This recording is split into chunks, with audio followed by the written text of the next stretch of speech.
Okay, next you want to take out is the ignition. So this is your ring from your immobilizer.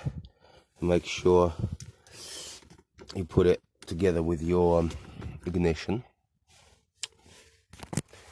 Then undo your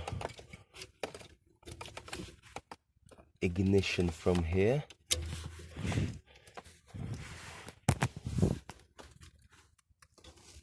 So it's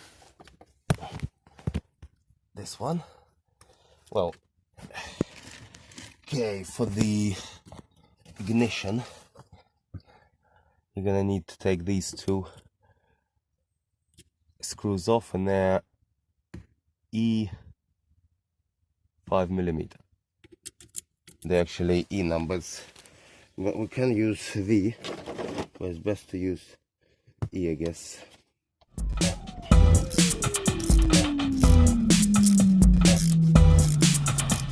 I'm loving it. Right, this comes off. You gotta push these bits that are sticking out with a screwdriver, basically. Like push them from here, and this will come off. And now we're getting to the nitty-gritty.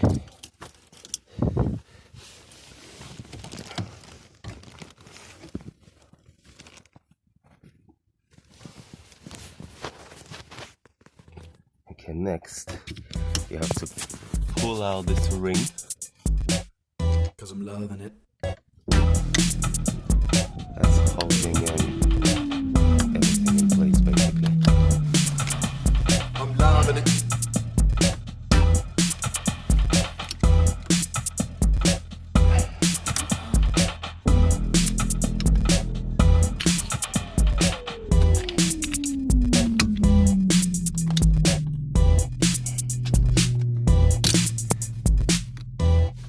Loving it. You need to remove this ring first. Yeah, first remove this ring, and then it should all slide out. So voila, the ring comes off. Then this ring comes off, and then everything's come out.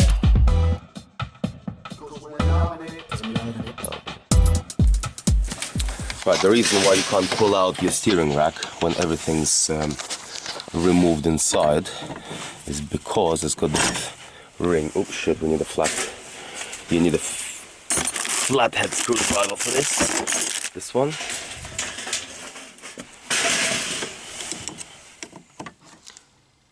So you got this ring here, which prevents you from taking all this out and pulling your drive shaft out, so you need to remove this ring from here.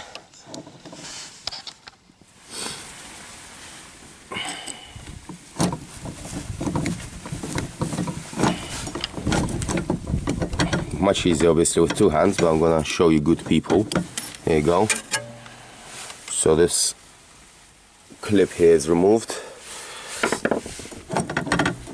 Then you pull this off, and then we'll go to the other side and pull out your steering.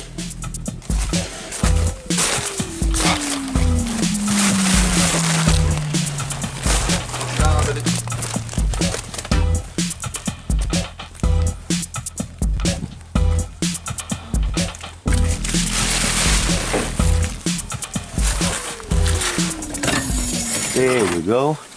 Well, hey, steering rack removed. Hello, looks like a big bum.